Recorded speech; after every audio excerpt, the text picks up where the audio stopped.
मुख्य फोकस तथा फोकस दूरी।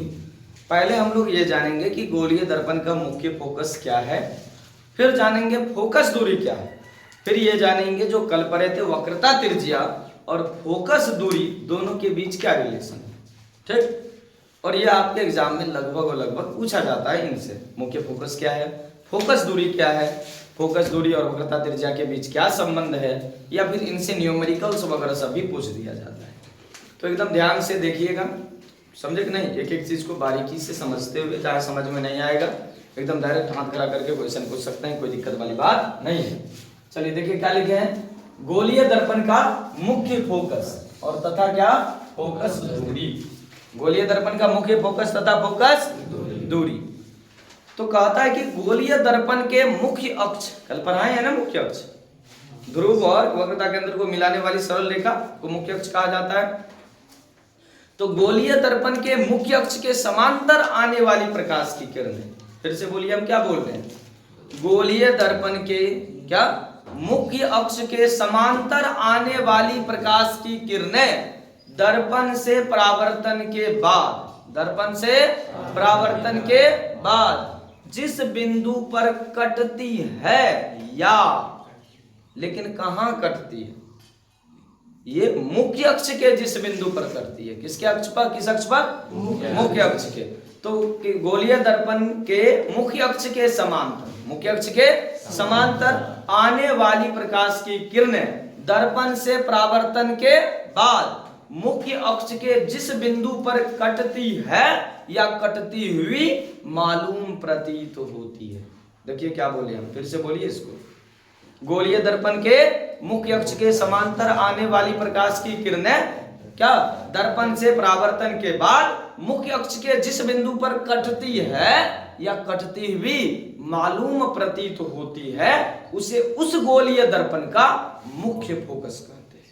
क्या कहेंगे, मुख्य फोकस कहते हैं। हम चित्र में समझते हैं, हम कह रहे हैं ये एक अवतल दर्पण है और ये क्या है, उत्तल दर्पण है। अवतल दर्पण के मुख्य अक्ष यानी कि पीसी के समांतर, किसके समांतर, पीसी के समांतर कोई किरण आ रही है, क्या कर रही है, कोई किरण आ रही है, आपतित हो रही है, पीसी के समांतर है, जो मुख्य अक्ष के, मानिए कि मुख्य अक्ष के एफ बिंदु पर कट जाती है, मुख्य अक्ष के एफ बिंदु पर कट जाती है। फिर उसी प्रकार से दूसरा कोई किरण है जो उत्तल दर्पण में आपको दिख रहा है, ये किरण आपतित हो रही है लेकिन इधर भाग जा रही है, ये भी किरण इधर आकर इधर परावर्तित हो जा रही है, परंतु ये रियल में कट ही नहीं रहा है। जब इसको पीछे बढ़ा रहे हैं तो ये कटती हुई नजर आ रही है, तो उत्तल दर्पण में कटती हुई नजर आ रही है, और क्या अवतल दर्पण में सीधे सीधी मुख्य अक्ष पर जाके कट जाती है। दोनों में देखिए अंतर। तो इसमें वास्तविक रूप से कट रही है, इसलिए इसमें वास्तविक प्रतिबिंब ढेर बनता है, और ये काल्पनिक रूप से कट रही है, इसलिए इसमें काल्पनिक प्रतिबिंब बनता है। ठीक, याद रखिएगा इतना।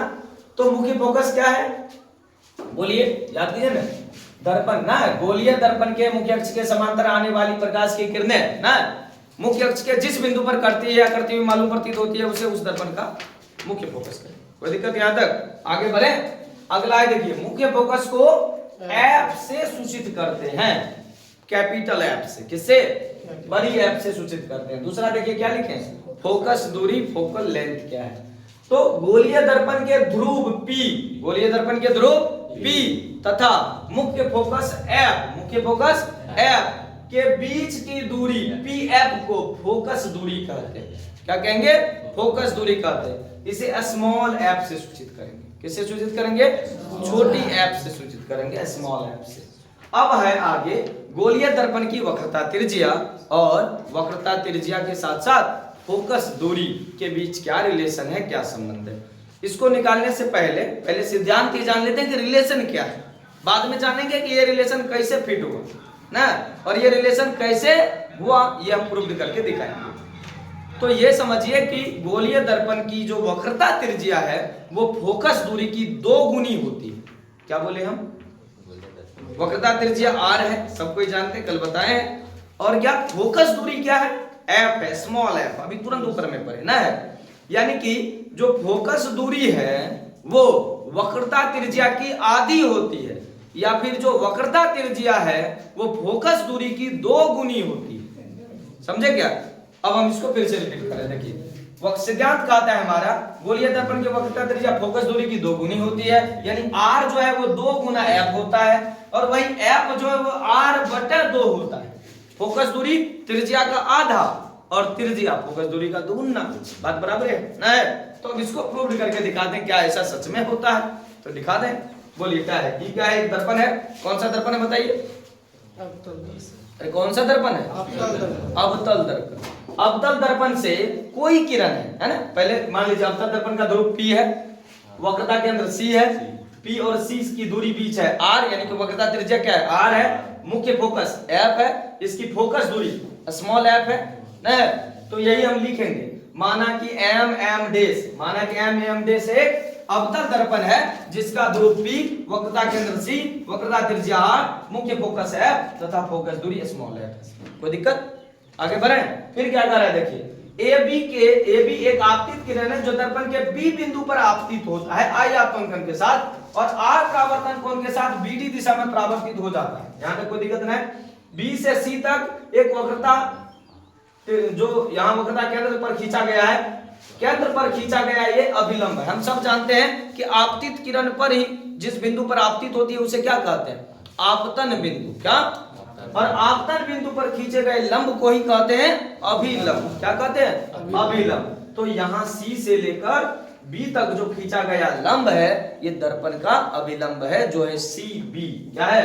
CB। यहाँ देखिए लिखा हुआ क्या है? BC वक्रता त्रिज्या दर्पण के B बिंदु पर अभिलंब है। क्या है? दर्पण के B बिंदु पर अभिलंब है। CB बोले या BC बोले। अब आते हैं परावर्तन का नियम। परावर्तन का नियम क्या कहता है? दूसरा नियम याद कीजिए, आपतन कोण परावर्तन कोण के बराबर होता है। तो आपतन कोण है E, अपरावर्तन कोण है E। दोनों I और R क्या होगा? बराबर होगा, यानी कोण ABC बराबर कोण क्या? CBF ना? वही हम यहाँ लिखे भी, ABC बराबर कोण CBF। लेकिन तनी को ध्यान दीजिएगा, तो ये कोण इस कोण के भी बराबर होगा। किस कोण से? एकांतर कोण से। किस कोण से? एकांतर कोण से। यानी कि कोण ABC बराबर कोण BCF। अब ध्यान से देखिए, E कोण बराबर, तो ऑटोमेटिक E और E दोनों कोण बराबर। अब इस त्रिभुज में कह रहा है कि ये कोण और ये कोण बराबर है। क्या है? तो ये हो गया समद्विबाहु त्रिभुज। जब दो आधार पर के कोण बराबर हो तो दोनों भुजाएं भी क्या होती है? बराबर। दोनों भुजाएं भी, यानी कि ये भुजा, ठीक है ना, ये भुजा और क्या ये भुजा, मानिए कि दोनों क्या है? एक दूसरे के बराबर है। दोनों क्या है? एक दूसरे के बराबर। यानी कि ये जो FB दिख रहा है, कौन सा भुजा? FB। और इधर कौन सी भुजा? CF। दोनों एक दूसरे के क्या है? बराबर है, क्योंकि ये त्रिभुज हो गया समद्विबाहु त्रिभुज। कौन सा त्रिभुज? समद्विबाहु। यदि मान लेते हैं ये जो B बिंदु है, ये B दिख रहा है, ये आपतित किरण ऊपर से आपतित नहीं हुए, एक को नहीं किरण होगा, बहुत नीचे से यहां से आपतित हुए, मान लीजिए इसके जस्ट ऊपर से ना, तो हम P के जगह B लिख सकते हैं ना, बहुत नजदीक है। B और P क्या है? बहुत सन्निकट है, नजदीक है। तब हम यहाँ लिख सकते हैं, यदि B बिंदु P के काफी निकट हो, सन्निकट हो, तो FB बराबर PF ना। जो FB यहाँ था, B जगह था ना, इसको यहाँ ला दिए थे, तो PF हो जाएगा। B के जगह क्या हो जाएगा? P। तो ये हो जाएगा PF। जो FB था वो क्या हो गया? FB या PF। अब देखो ध्यान से, जब एक साइड बराबर है तो दूसरे साइड ऑटोमेटिक बराबर, इसलिए PF बराबर CF। PF बराबर CF, यानी जितना यहां से यहां तक है मुख्य फोकस है, उतना मुख्य फोकस है वक्रता केंद्र है, यानी कि E दूरी और E दूरी दोनों क्या है? बराबर है। बराबर है। क्या है? बराबर है। अब हम ले रहे हैं PC, यहां से यहां तक की दूरी को क्या कहेंगे? PC, यानी वक्रता त्रिज्या। तो वक्रता त्रिज्या PC बराबर PF जोड़ CF। हम जानते हैं PF और CF बराबर है, तो PF जोड़ PF, CF की जगह लिख दिए PF। अब देखो PC बराबर 2PF, PF जोड़ PF 2PF। अब हम जानते हैं PC बराबर होता है R और PF बराबर होता है स्मॉल f, यानी कि फोकस दूरी। तो R बराबर हो गया 2f, या फिर F बराबर R/2। F बराबर R/2। यदि हमको कहेगा किसी गोलीय दर्पण की वक्रता त्रिज्या, ठीक है ना, वक्रता त्रिज्या ज्ञात कीजिए जिसका क्या रे? फोकस दूरी 10 सेंटीमीटर है, तो वक्रता